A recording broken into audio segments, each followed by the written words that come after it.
আসসালামু আলাইকুম রহমতুল্লাহ। Hello viewers, সপ্তম শ্রেণীর শিক্ষার্থী বন্ধুরা, আশা করি ভালো আছো। ম্যাথ এডুকেয়ার জোন অনলাইন শিক্ষা পরিবারের পক্ষ থেকে তোমাদের সবাইকে স্বাগতম। তোমাদের অর্ধবার্ষিক পরীক্ষার সামনে রেখে ইংরেজি সেকেন্ড পেপারের তোমাদের ফুল 50 মার্কের একটি নমুনা প্রশ্ন এখন আমি উপস্থাপন করব। যদিও এই প্রশ্নটা দ্বারা একটা স্কুলে পরীক্ষা হয়ে গেছে, তোমাদের বোঝার সুবিধার্থে যে তোমাদের প্রশ্নটা কী ধরনের হবে, তার জন্য আমি এই প্রশ্নটা এখন তোমাদের সামনে উপস্থাপন করতেছি। চলো আলোচনা শুরু করা যাক।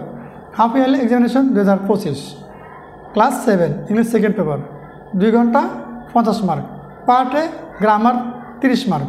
একটা শূন্যস্থান দেওয়া আছে 1 নঙে, এই মানগুলো দ্বারা শূন্যস্থানটা ফিল আপ করতে হবে, তাহলে তুমি একটা হাফ মার্ক করে 10টায় 5 মার্ক পেয়ে যাবে। দেখো 2 নঙে একটা টেবিল দেওয়া আছে, এটা ফিল আপ করতে পারলে, সেন্টেন্স পূরণ করতে পারলে তুমি 5 মার্ক পেয়ে যাবো। তারপর দেখো 3 নঙে বলছে কি,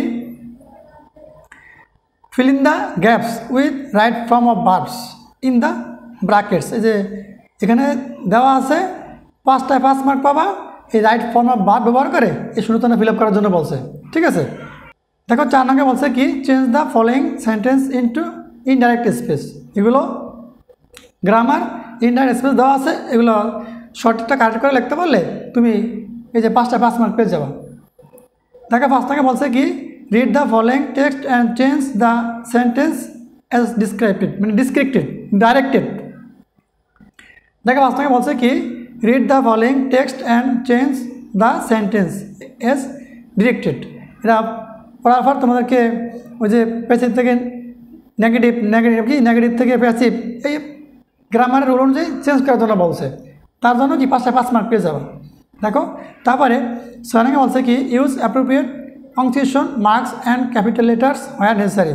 মানে এটার এই যে ডু আছে প্রথমে, এটা হবে কি ডি বড় হাতের অক্ষর হবে, এবং এই যে আইটা বড় হাতের অক্ষর হবে, এবং সির পরে এখানে ফুল স্টপ হবে। মানে কি কোন জায়গায় বড় হাতের অক্ষর হবে, তারপরে কোন জায়গায় ফুল স্টপ হবে, কোন জায়গায় কমা হবে, ওগুলো ব্যবহার করার জন্য বলছে। ঠিক আছে, তাহলে তুমি কি পাংচুয়েশন, এটা বলে পাংচুয়েশন, বাংলায় বলে যদি চিহ্ন, তুমি এগুলো ব্যবহার করতে পারলেই তুমি 5 মার্ক পেয়ে যাবা। ঠিক আছে,